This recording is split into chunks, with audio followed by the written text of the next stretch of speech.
is up, Internet? Welcome to the only podcast about movies. My name is Matthew Kroll. And I'm Shahir Dow. And this week, we will be discussing Beast of No Nation.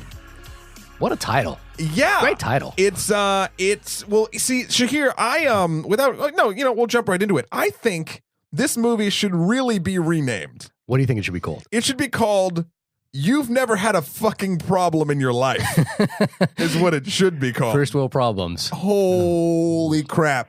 It's a little bit different from the last film that we did. We did Sicario. We did Sicario. Right? Yeah. Actually, but oddly, I think the things I'm going to talk about with Beast of No Nation are similar to Sicario. I mean, okay. I'll be interested to see how that goes. Okay. And also, maybe just from a titling point of view, it's easy to get it confused perhaps with Beasts of the Southern Wild, but sure. But no, bears no resemblance. Yeah. Maybe we should talk about how we saw this film. Well, we saw this film on a little streaming service you might have heard of called Netflix. And this is Netflix's first foray into making and distributing its own films. Now that's not quite the case. Now, what happened with this film is that it was made independently for $6 million by Cary Fukunaga and a production company. I'm not sure. Well, I take it all back.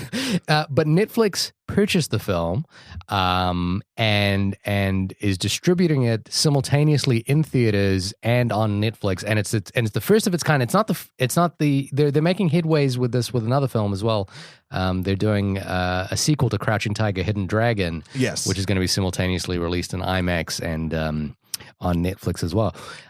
What do you think about the whole? Before we even get into the film itself, the issues around distributing a film like Beasts of No Nation in this sort of, I think they call it same day distribution. Sure, there's a phrase for this. Well, I think more people will see it now than would have if it had just got a theatrical release, which is great. Yeah, I honestly do think that because of a movie, and we'll talk about what it's about in a minute, because of a movie of this type and this topic matter, it's not something that a lot of people, I think, and this is going to be a weird dichotomy, but I think a lot of people go to movies for escapism, especially to the movie theater. Like if you're going to the multiplex, you're probably not going to think.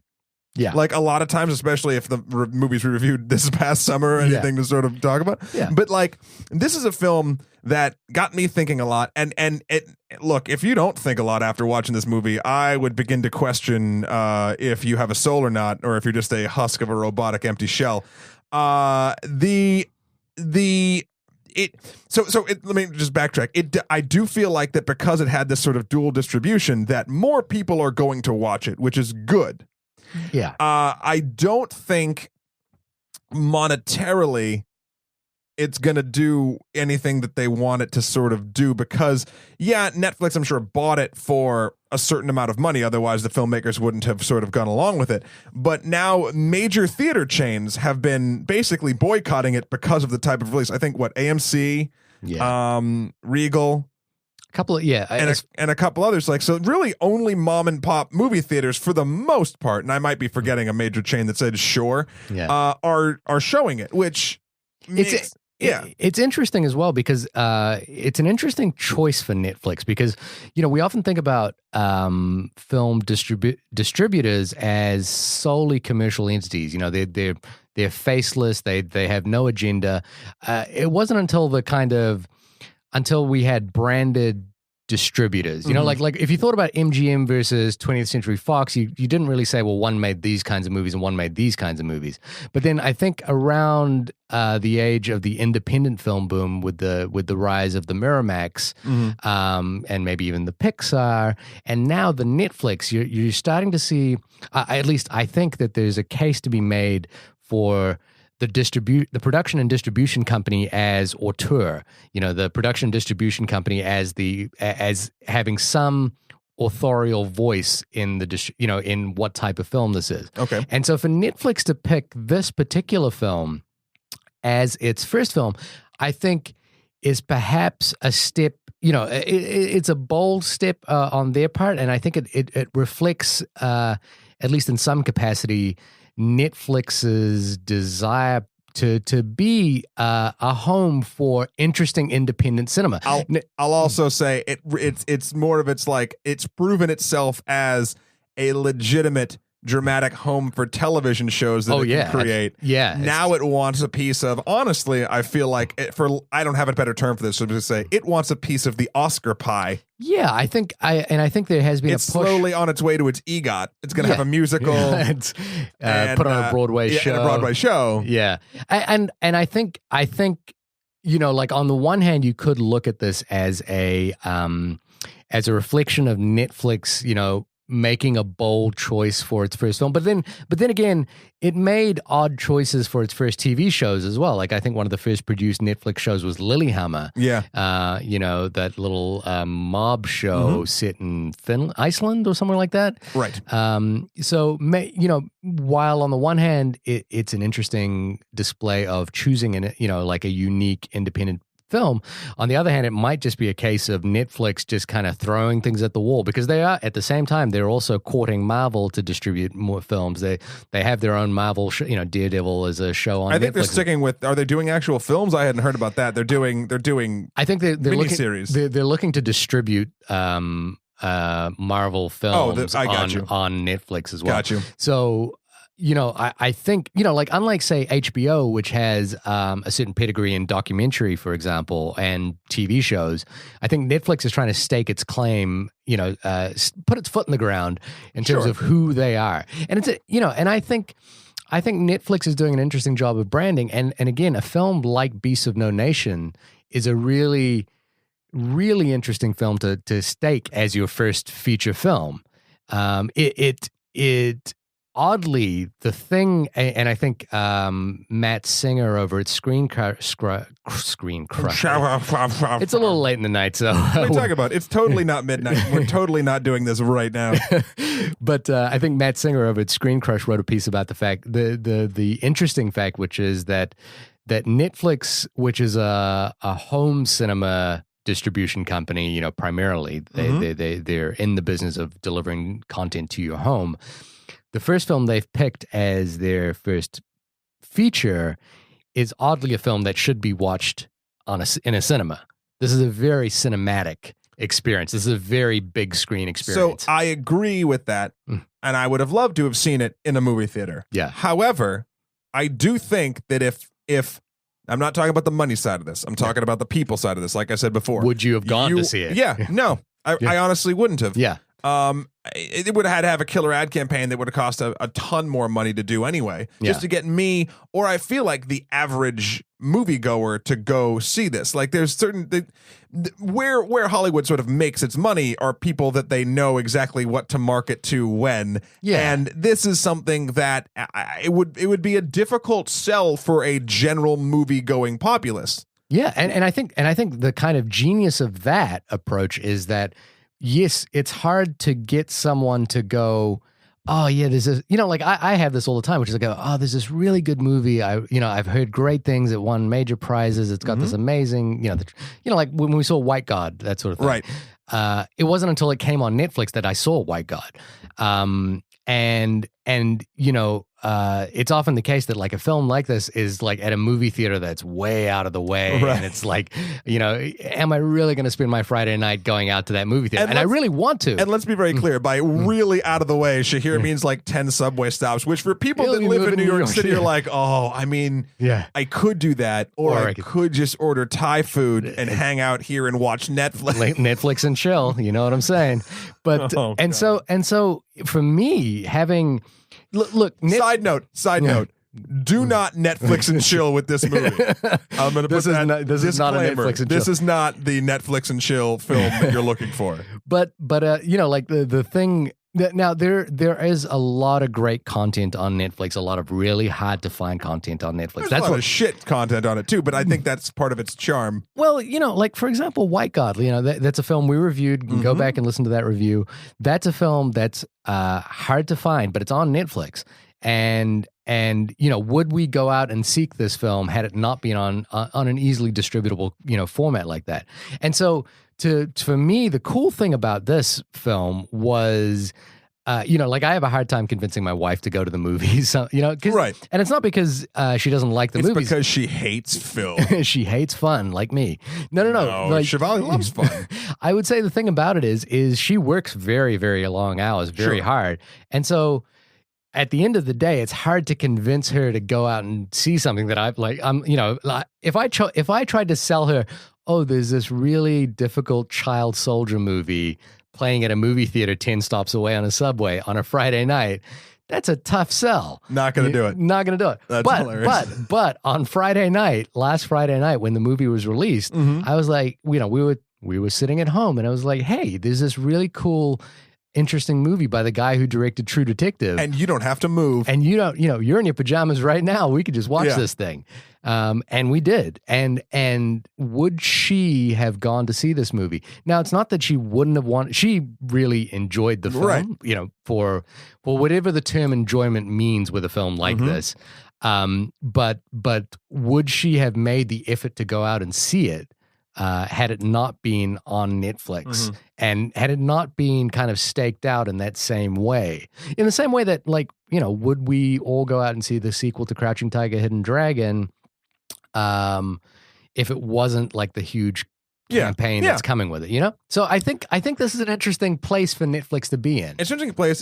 It's an interesting time, like the content distribution as a whole, and I don't want to go too far into this because the game is changing, off topic, but like YouTube's now having a subscription service that's going to kind of change the entire way they do things. Vimeo now has its own series that you can rent. Like now Paramount just launched their huge back catalog on YouTube that you can watch for free. Really? I mean, hundreds upon hundreds of for movies. now until they actually start charging for things. But so every piece of distribution, even new media, I mean, Twitch for gaming is changing a lot. Yeah. Like there's a lot of things that everyone thinks like, oh, it's just cable that's trying to change or premium channels that are trying to change to keep up with the internet. The internet hasn't decided what it wants to be yet, like as a whole. Like you think you'd know, and then all of a sudden something comes out and you're like, what the hell? So Netflix, it's so funny. When I think of Netflix, no one really ever talks about, remember, what was it, even like 5 years ago, 6 years ago, the huge snafu Netflix did.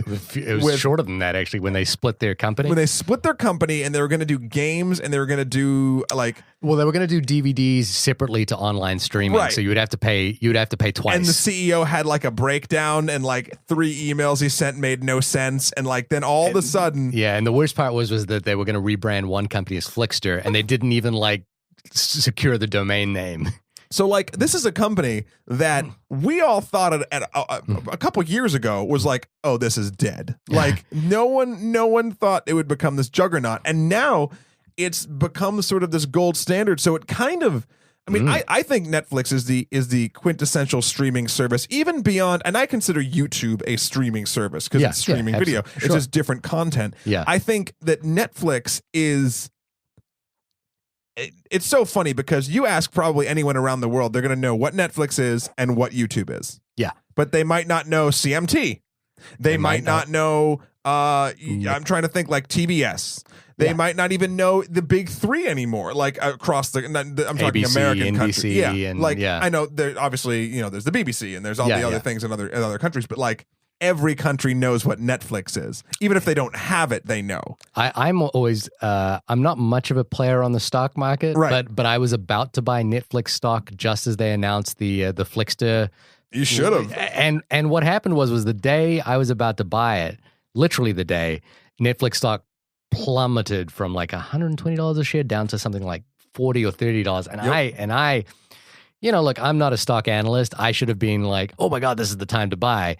But in my opinion, I was thinking, well, maybe this is the fall of Netflix. Unless that was an elaborate stunt for like 4 people to get rich off of, I think you made the right call. But Netflix stock is sitting at like, it was around $700 now. Hindsight is always 20/20, my friend. I'm saying that as a reflection, I guess what I'm saying is that's an amazing turnaround. Sure. And now they're just doing one step forward with with going into the actual genre of all the things that they started basically streaming in the first place, but now they want to distribute their own stuff or their stuff that they buy. And I think they're making smart choices. I mean, House of Cards, I think, is right up there amongst the best television that is being distributed. Orange is the New Black is right up there. Yeah. Different genre, obviously, but Unbreakable Kimmy Schmidt. Amazing for that genre. Daredevil is phenomenal. I'm super psyched for Jessica Jones. Yeah, I mean, I'm a bigger fan of Daredevil than I am of most of the Marvel movies. I know. I feel like that's more your speed. That's more what you. Well, I think it's a good venue for telling the smaller stories. Yeah. I don't want cosmic. I don't want, like, even when they all come together as the Defenders, it's not going to be against like aliens or robots. It's going to be against probably Wilson Fisk or actually the ninja organization, The Hand, which is a big Daredevil villain. Yeah. Regardless, we're getting off topic. I love how like I can talk to you for a second about Daredevil and all of a sudden it's a conversation about and that's what I like. You're passionate about these things. Anyway, well, actually, this is the last thing I'll say about this, and then we'll actually get into talking about Beast of No Nation. Yeah, we haven't talked about the film yet. It's so funny because the Star Wars trailer dropped, as we all know. I haven't watched it. Oh, really? No, I didn't watch it. Wow. Okay. So I won't say anything about it, but what I will say is everyone's flipping their shit about it, and it's a good trailer. Yeah. But I just can't seem to give enough of a fuck. Like I guess I've been hurt before. So you remember 1999? Because if I remember, like, it's so funny because like the feeling I got from Phantom Menace trailer is the exact same feeling I got from this trailer, and I obviously think this movie is going to should be leaps and bounds better. Yeah, it's got better people. The helm people care about the lineage. What are you trying to say about poor George Lucas? I'm trying to say that actually, if you really want to go back, again, I don't want to get too much into this because we whatever, we'll talk about that later. But my point is. I can't seem to give a crap about the new Star Wars movie. I'm going to go see it, and I'm sure I'm going to really like it. But I feel like I gave up all my fanboyness to Marvel. Like, I feel like that's my place that I get excited now, and I don't have enough childlike wonder to go around. And I know a lot of people... Star Wars is their thing. This whole yesterday was the Back to the Future day, and there are so many people. I always forget how many people are obsessed with that movie. Yeah, because it changed a lot of people's lives, and rightfully so. Like a lot of people in our age bracket is like, oh, this is why I went into television. Yeah, sure. Anyway, so just a small announcement, and then we'll get into Beast of No Nation. This is good. We are going to be doing the build up. We haven't decided the distribution, our own distribution, not on Netflix, of 6 podcasts, 1 hour each, reviewing each of the Star Wars films in order with different guests every time leading up. Now, this will not be something that we will replace our weekly, whatever we get around to, actual current movie reviews. This is just going to be something. In addition to, so hopefully this is kind of a makeup / sorry we've been away so long, shouldn't have left you, baby, we miss you, come back, you can blame it all on me sort of apology to you guys. And we want to talk some Star Wars with some special guests that we will announce later. This is going to be interesting because I think it's going to be I'm not the biggest Star Wars fan, but I used to be. Like, the God. thought of watching particularly the first 3 like really bums me out. I'm really so I think there's a lot of things interesting about Phantom Menace. I think Attack of the Clones is probably the one that's going to be the hardest for me to get through. Wasn't that the bitter one? No, the second one? No, the third one's good. The third one is okay. Anyway, let's not talk about it. So that's coming up. So just stay tuned for that. It'll come across your feeds and it'll be super fun. Is there a reason that we're avoiding talking about Beast of No Nation? I don't think so. I think we had a lot to talk about and we've been away. But there are reasons why people might avoid talking about it. And again, which I think harkens back to a very smart move with the distribution that they did.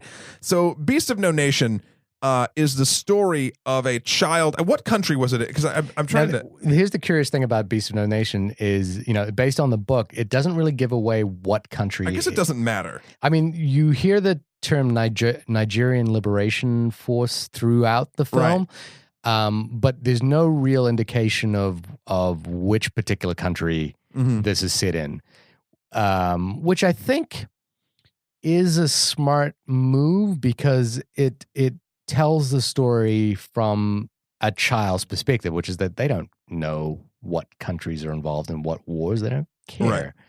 Right. So go on with your synopsis. So it's a story of a village somewhere in a nondescript African country. That is taking in refugees from a war that's going on, and it tells the story of a family, mother, father, elderly grandfather, 2 brothers, an older and a younger, and a young boy by the name of Abu or Abu. or I can't even remember his name. Yeah, Abdu. Yeah. So those call him the main kid. He Agu. That's what it was. Sorry. Agu. And it's sort of his story, and like they butter you up pretty well in the beginning. Like everyone's happy and the family's good and like everything's going on. The father's like helping refugees come and like he's using their own land and blah blah blah blah blah. And then as it happens in these countries, they get invaded and the men decide to stay and fight for their place. They make a decision. Remember, they're in the church. The whole group goes into the whatever army is coming. There's nothing we can do about it, but like let's send the women and children away, and our families have been here forever. Like this is our land. Like they're not taking our land, which is a noble thing, and I'm sure a lot of people sort of say that when these things happen. So then they send the mother and whatever away, and there's no room for Agu. Yeah. And he's sort of like borderline. How old would you say the main kid in this is? I'm really bad at picking kids' ages. I want to say 11? 10 and 12 or something like that. Something which like 11 would fit right in. Far too young to be witnessing the things he's going to witness. Right. So then the invaders sort of roll through, and the townsfolk don't do much to defend their place because they can't. They don't have a weapon. They it's awful, and a bunch of awful things happen. One thing leads to another, and all of Agu's family. Spoiler alert. I don't know if there's too many spoilers for this film. What do you mean? To be honest with you, like nothing. Everything you've described is shown in the trailer, and it's not a spoiler. I don't feel like this is a film where there's no twist. Yeah. There's no ending where you feel there's something weird or anything like that. Like this is just like, oh shit, this happens, and you're gonna watch it now. Which is powerful in its own right. So basically, his entire family dies, and he runs away. But then he gets conscripted by a militant movement, which I'm not even sure. It's a rebel movement against the national government. Right, but who invaded their town? See, this is something that the film did. I don't know if it did it on purpose or I'm just stupid and making excuses. I had a hard time keeping track of the different military organizations and who was doing what and why. They don't focus on this a lot in the film, but I think it actually is to the film's credit, because if you're taking this journey with Agu, right? Yeah. He would have been just as confused, I feel like, as I was. Yeah. Like something I didn't know was like, are the same people that pick him up and he becomes sort of a soldier for, are they the same people that invaded their town? Because originally, so then he runs into this other militant group. Yeah. And led by, I can't remember his character's name, but the actor, the main guy. Idris Elba. Yeah, Idris Elba, who is amazing in the film. I think he does a great job. And he basically picks up him and a couple other people, and he's like training them. He's like, I'll train you to fight the people that murdered your family. Yeah. And that's the whole pitch. And it's harder than that, but like he's not being Obi-Wan, he's being manipulative fucker. Yeah. And to continue with the Star Wars references. Kind of like Obi-Wan. Let's just make Obi-Wan was still for the light side of the Force, my friend, whereas this all day Sith everywhere in this film.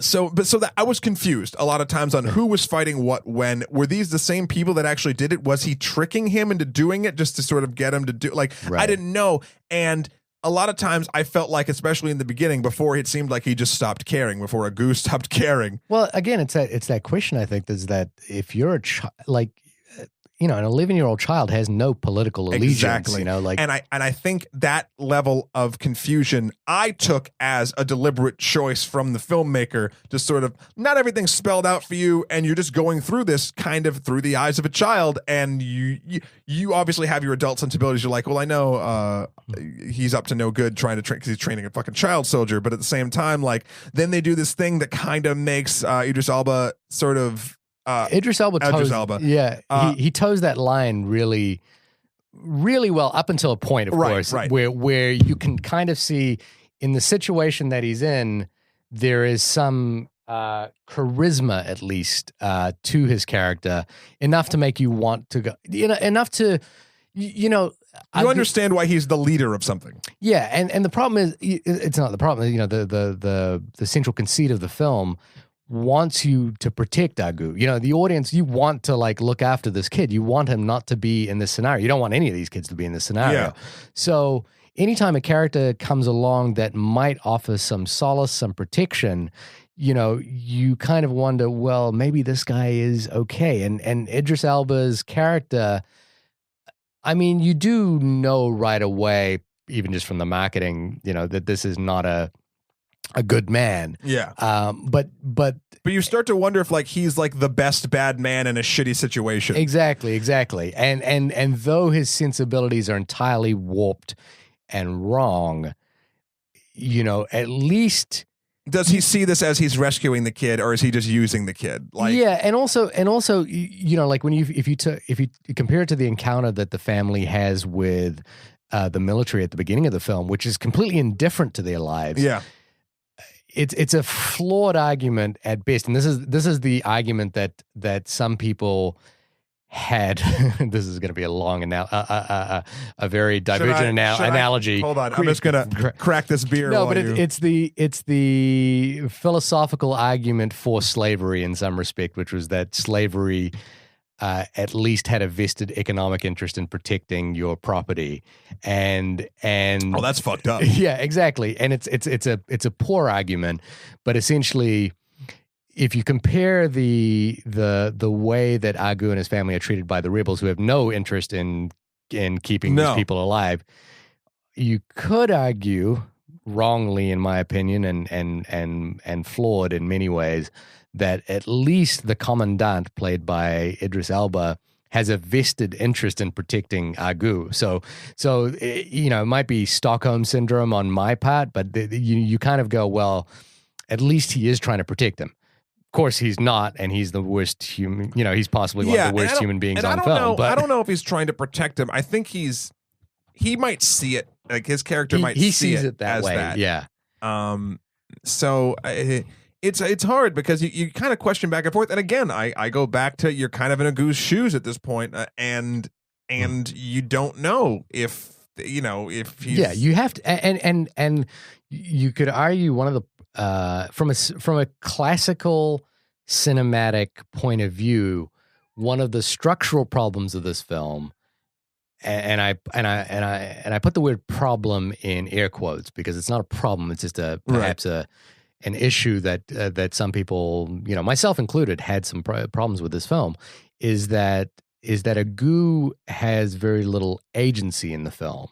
He makes very few choices about his propulsion through the story. Now, that is a problem for a cinematic experience, but we're talking about a child soldier who's 11 years old being thrust into the horrors of war. I disagree with the beginning of that. I disagree.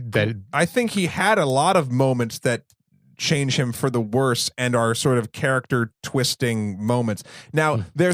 I'm not saying that those moments don't happen. Right. I'm saying whether he makes active choices to make a decision one way or the other. I think what happens is that events happen to him and he can only respond in the most sort of well, I just need to keep moving forward. It's not right, but that's still choice. And I know it's a child soldier. It's an insane choice for a kid, but I think that's the point. There's and that's what I mean when I say. Let's move on. So he becomes a child soldier and he's working with them, whatever, but then he hasn't killed anybody yet.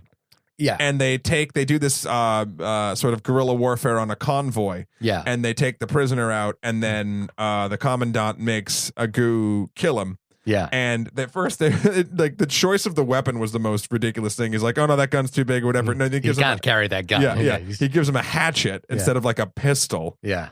And his buddy, what was his buddy's name? Stryker. Who was a silent child who apparently had been through some shit. Although, didn't he talk in the beginning and then he stopped? He was yelling a lot, yes, sir. Yeah, I think that there's a few moments, and there's an interesting dynamic played where, again, it's that Stockholm syndrome kind of phenomenon, which is where Stryker, there's some suggestion, I think, that Stryker feels betrayed by the commandant or angry at Agu for, becoming the commandant's new favorite. Yeah, usurping him in his place. But again, this is a horrific situation. Yeah. And so I guess, one of the things that I think is kind of interesting about the film is that, to me, I think it's a very effective piece of cinema. I think Kerry Fukunaga. I'm gonna butcher his Butcher name. that name. Fukunaga is a remarkable filmmaker. I think he is. A remarkable filmmaker in the making, even though this is like his third feature film, and he directed. He can just be a remarkable filmmaker. It's fine. Well, I guess the thing is, for me, I haven't seen Jane Eyre, but I've seen Sin Nombre, and I've seen this, and I've seen True Detective. Which season of True Detective did he do? Season 1. Oh, okay, so good. The good season. I think he is. I'm not entirely convinced of his storytelling prowess. True Detective, I was a little disappointed by the ending. Yeah, it got to that real quick. Sin Nombre, and I had a friend of mine, Jimmy. Hi, Jimmy, if you're listening to this, call me out on my pronunciation of Spanish and Spanish names. So Sin Nombre, which I'm butchering. Sin Nombre. Buongiorno. Actually has a similar trajectory to Beast of No Nation. Sin Nombre is about a young woman who is forced to try and cross the border while being chased by Mexican cartel members. Okay. It's a very, very good film. It's a very, very smartly made film, and that's the one thing you can say about Kerry. Well, you can say many things about him. He's a very, very smart, gifted filmmaker. Mm-hmm. I'm just wondering if he hasn't quite necessarily found a story which exploits his talents as a director. He's an excellent director.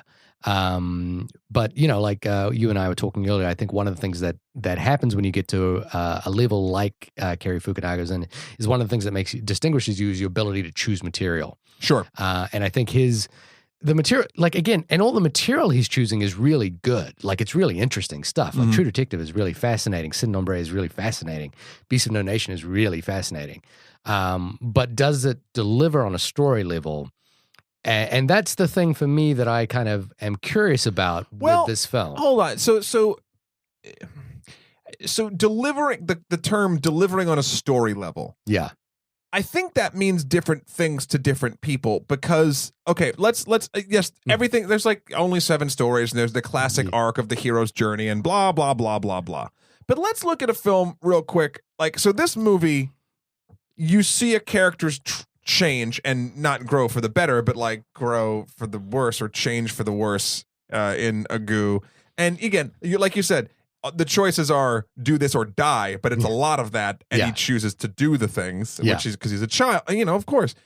But there's no crazy arc to him, and I think that sort of what you're talking about, how the story itself. No, that's even that isn't what I'm talking about. Okay, I want to make sure before I get to my next analogy that I'm talking about the same thing that you are. Well, I guess what I'm talking about is the and this comes to the power of cinema to affect change, and in the audience member, and I think that this is a powerful film, and it's admirable on many levels, not least of which the choice of material, but is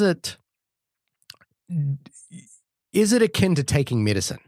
You know what I mean? Like, is it kind of one of those films where you go, well, this is good for me because it makes me think about a lot of things, but does it actually, compel me and move me in the way, I'm trying to think of a war film that I think The Hurt Locker is a really good example of a film that is using a war narrative to create a real change in a story. So move you as in like the characters and their struggles? Because here's the thing I will say about this. It's the situation is what gets you in Beast of No Nation. It's not particular characters, and the actors do great jobs in their roles. Work, but it's not like. But is it like taking medicine? This is the opposite. This is the opposite, but true to the same. This is sort of my analogy. I'm going to modify it a little bit. The Martian. Which I haven't seen. Okay, so this is no real spoiler for you, but wait, they go to Mars? I know, right? Oh my God. Matt Damon's character has no arc. Right. I mean, if you're talking about a classic story of it, like the main character of the film is supposed to go through changes and do whatever. Yeah, I'm not even sure if that's what I'm talking about. Okay, but I'm getting it. So, but the movie isn't about Matt Damon's character. Right. Might be super mild spoiler, but the movie is about the feeling of having a greater cause for humanity than just one nation sort of having to deal with a thing. And I think that's an interesting story. Yeah, sure. So what I'm saying is that movie, The Martian, is designed to give you that feeling of, look what we can accomplish when we work together nonsense. Like, that's kind of what it's going for outside of its whole big thing. Right. This film is basically saying, with similar ways, just with a much harsher, different topic matter, look what happens when you're not looking. Yeah. And that, you're right. The Martian is also medicine, but it's flashier medicine. Sure. And sexier medicine. It's a medicine with a spoonful of sugar. Yeah. And this is just take your fucking Epicac and shut the fuck up. Yeah. And that's not to say that it's so weird to be like, I enjoyed watching this film. Yeah. I enjoyed what this film did to my brain. Yeah. Certainly. Beasts of No Nation. Now we're back to that. So it's this type of filmmaking where story, the narrative and the story is only in service of the emotion that it gets across and the things that you then think about because of it, and not just to tell you an amazing story that sticks with you because of the characters. It's the situation. And you have narratives of all different types. There's some movies that do it all. There's some that only do a few minorly. But a lot of the ones that only do a couple of these things, I feel like are in the opposite end of the spectrum than Beast of No Nation. I feel like in that case, it's a fun character. Guardians of the Galaxy. Great. I'm going to bring it back to Marvel. Great character piece. Super fun.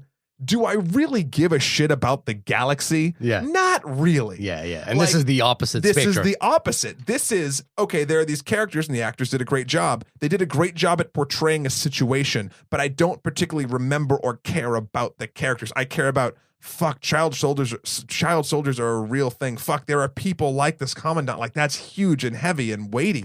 And so it's interesting because you very rarely see that sort of story being told. And you know, like, this reminded me of an experience I had. When I say experience, I read a book. This is first world. This is like my experience of the world is books and movies. So you know, fuck me. But I read a book called Genocide, which is a great title for a book. But it was about Shahir knows how to party. Yeah, boy, do I love fun. It's about a guy by the name of Raphael Lemkin, who was the person who got the UN to recognize the term genocide as the mass killings of a group of people based on race, sexuality, or a number of issues, you know. Just a mass of people based in a group. Yeah, based in a group. And the book was amazing because it basically detailed how Raphael Lemkin became kind of like this crazy old guy running through the halls of the UN, grabbing whoever who would listen to him to talk to them about genocide and what happened in the Holocaust. And he's basically like shaking people, trying to say, what are you doing? There are millions of people dying, and you're just walking through these hallways as though, you know, and everyone's debating what does the word genocide mean? We saw this again in the Rwandan genocide between the Hutus and the Tutsis, where like the United Nations couldn't decide whether the term genocide applied to what was happening, and based on their inability to make that decision, you know, weren't able to intervene. Right. And, you know, like Bill Clinton talks about it as the greatest misstep of his presidency was that he didn't intervene in Rwanda. And so, you know, I guess what I'm getting at with all of that is that if this film offers some perspective in any way, shape, or form, its perspective is, hey, there's this thing happening over there, and it's fucking awful, and it's children being killed. You know, and I did this thing, which is I looked up children killing, that's even more horrific. There's a website called warchild.org.uk, which has some basic facts about about child soldiers. And one of the top two things that I think will horrify anyone. If you just said on a fundamental, like you open this with like we don't have problems. Yeah. Like you and I will sit here all day and complain about the stupid bullshit that we have going on in our lives. Mm-hmm. But if you look at these first two stats, you suddenly go, who the fuck am I? And the first, and this is like, liberal first world hipster bullshit, but our perspective. Look, I'll be the first to say that bad feelings or things going wrong in quotes in someone's lives are this is a weird part to say, but are truly relative. Yeah, like because you only can be as relative to your own experience. But a logical person can look at the things that you're about to read and be like, oh, shut the fuck up, me. Yeah, it's very humbling and very sort of like. It's good to hear these things. I mean, not that these things happen, but if they're happening, it's good for us to hear them to realize, A, that these are awful things and these should be talked about, but also B, we should be very thankful for where we are. We should be, yeah. And so the top two statistics are there are an estimated 250,000 child soldiers in the world today. It is an estimated that 40% of all child soldiers are girls. They are often used as non-combatant wives, sex slaves of the male combatants. Mm-hmm. They can be recruited by government forces as well as rebel groups. And in certain parts of the world, those are very difficult to sort of differentiate between. Exactly. And children are sometimes forced to kill or maim a family member, breaking the bonds with their community and making it difficult for them to return. I mean, yeah, look, this film, I think, does an amazing job of artfully showing us a world that we don't often see. And I would struggle to think of many other films that tackle a subject like this. There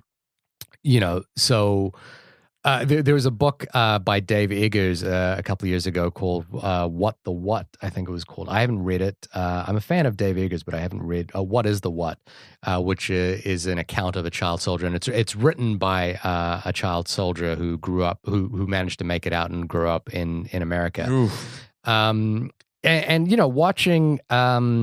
Watching Beasts of No Nation reminded me, I was like, oh, I do want to read that book. Mm-hmm. And I'm not I'm a very guarded activist. I don't, march and rally. I don't, I try to keep to my business to myself kind of thing. And I sometimes wonder, is that, a good thing? I should be more participant in the world kind of thing. And what Beasts of No Nation, for all that I just said about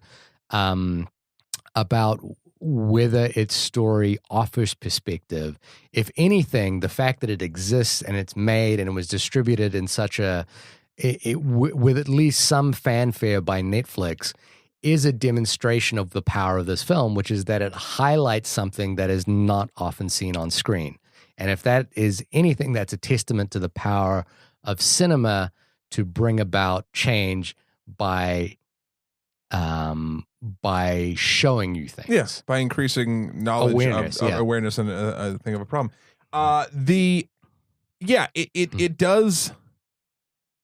It does that in spades, and there are specific moments in the film that really get to you. Oh yeah.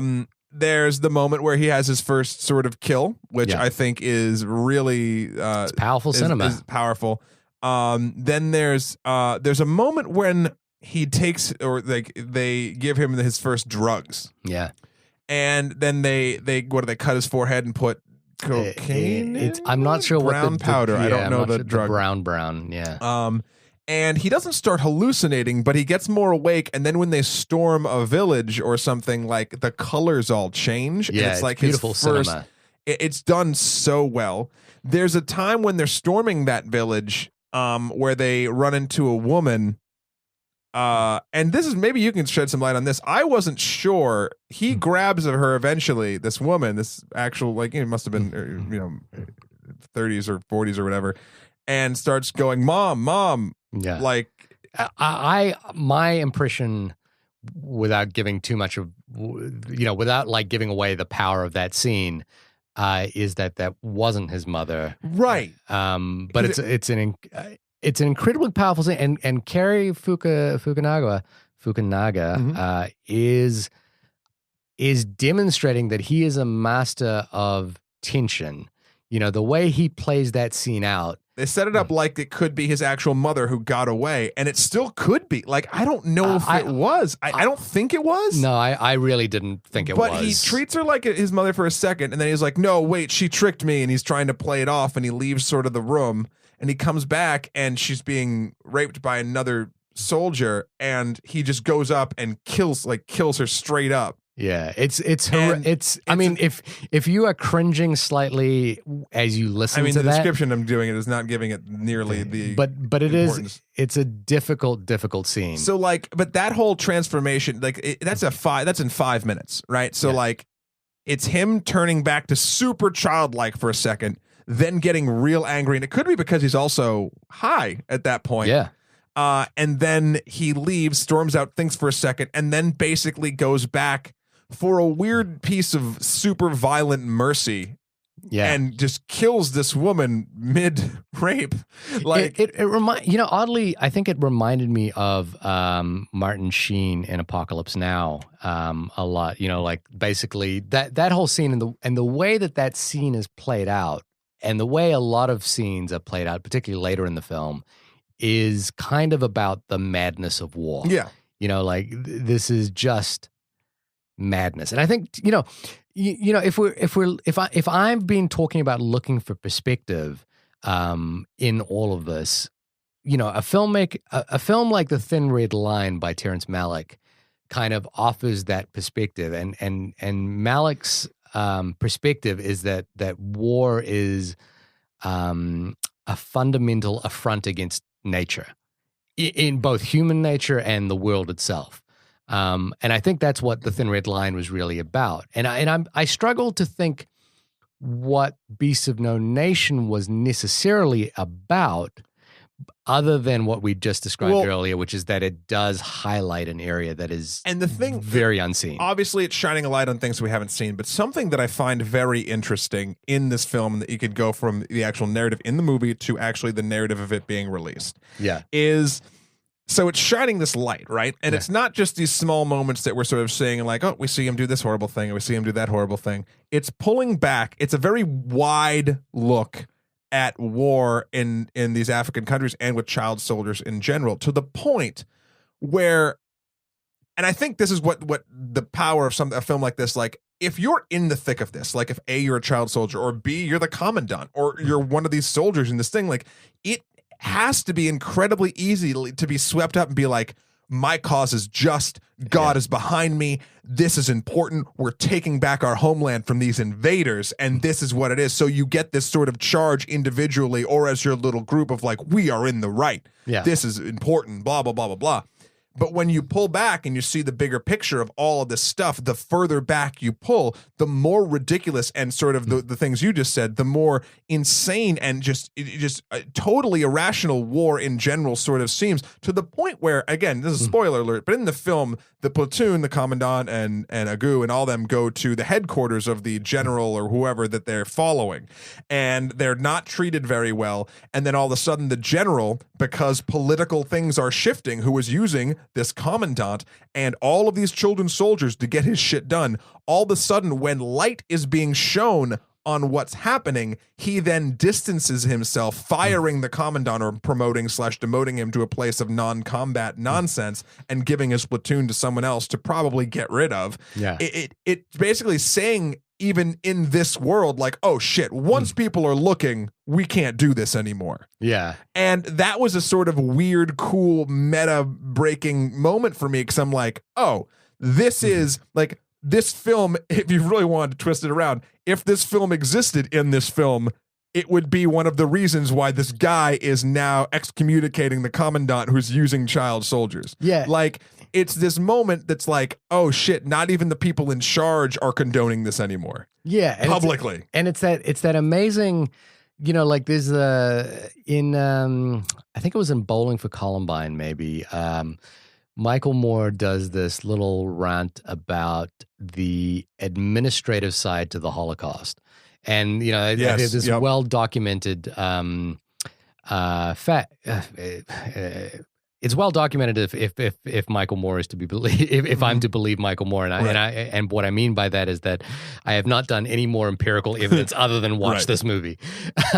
But the notion that IBM machines were used in the processing of prisoners during the Holocaust for extermination, and it makes you think about this notion that extermination on that larger scale requires an administrative organization. Absolutely. And that's what happens in that scene you're describing in the film, which is that there is an administrative side to taking children and using them as soldiers to kill other human beings and training them and indoctrinating them and provide, there's an infrastructure to this.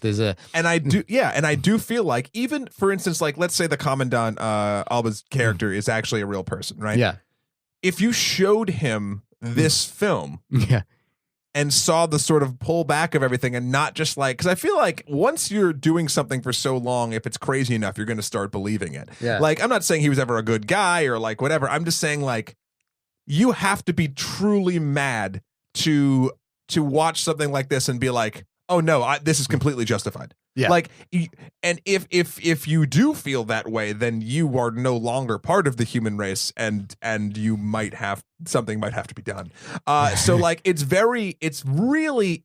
a super interesting sort of psychological experiment. Whereas you have these small pieces, and if you're looking through tiny cracks of things, lots of things can be justified based on your own moral or whatever beliefs. Yeah. But the second you actually see a true big picture, your ignorance no longer saves you, and you have to make a hard choice whether or not you're a human being. So like, that's where I think this film really shines. And I think that moment with him getting sort of fired is the real crucial moment in the film for me. Yeah. I know more stuff happens, and then you sort of see a downward spiral of the entire thing more so. Yeah. But like, that was what it was sort of leading up to, and then the rest was just sort of like this horrifying gravy to me. No, that I think that's a really great point. And it's what you've just said is making me rethink the film in some part. And maybe this is a film, it's going to be hard to get people to watch it twice,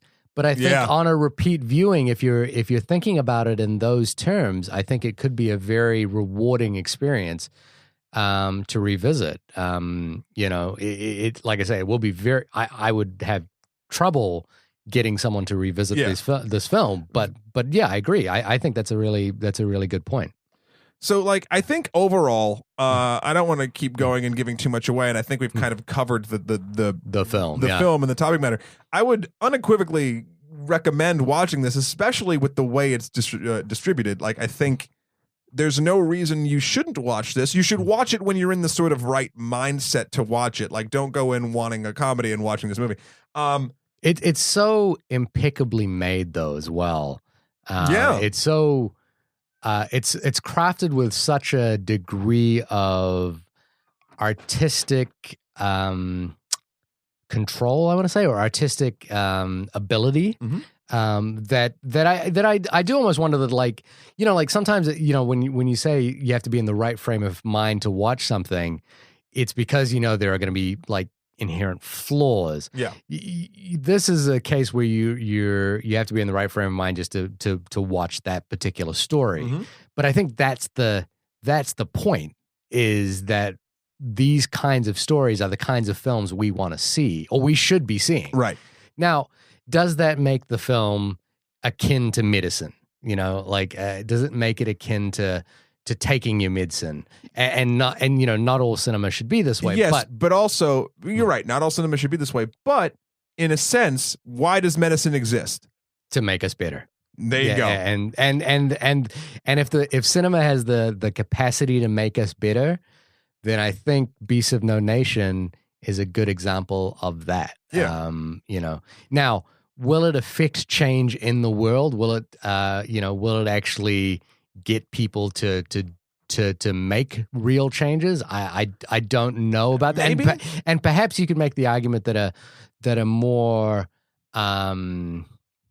impactful narrative might do that, but it might not. It might not as well. It might just, like a more impactful narrative. Might take away from the big picture. That they're trying to do. Another film I'm thinking about in the opposite spectrum is David O. Russell's film Three Kings, which I think to me is a really entertaining film that uses the war and the horrors of war as its backdrop.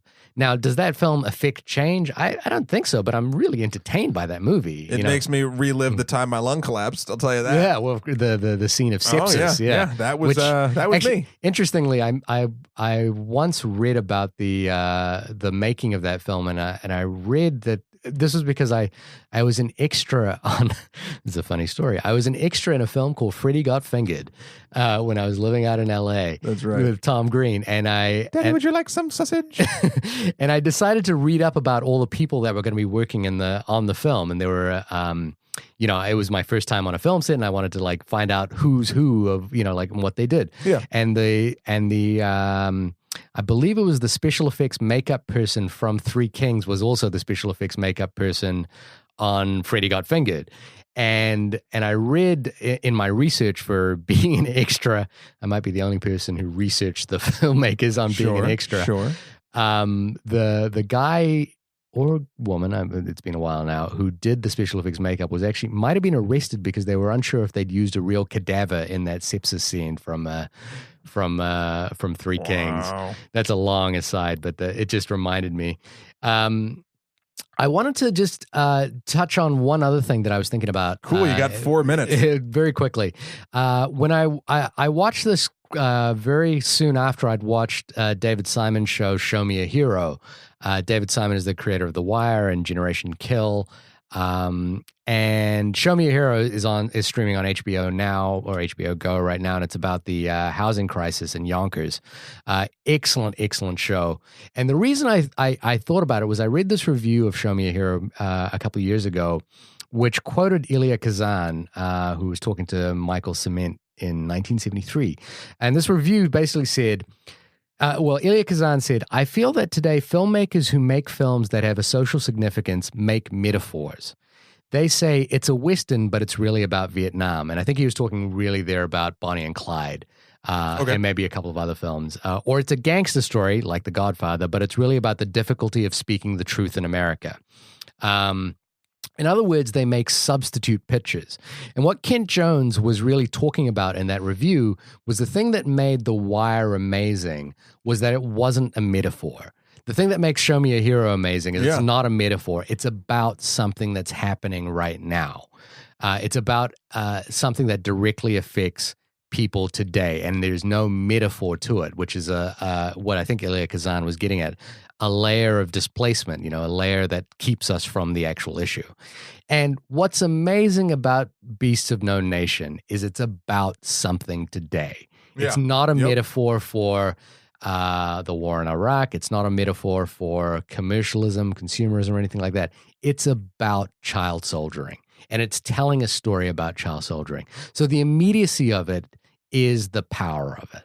And I think, again, for Netflix to make this their first film is, to use a poorly timed quote from Dodgeball. It's a bold choice, Cotton. Yeah, it's a bold choice. Let's see if it works out. But I hope it does, because I would love to see Netflix, my home entertainment, primary, format, distribution model, be a place for films like this, and for them to champion films like this. Agreed. I think that would be amazing. Agreed.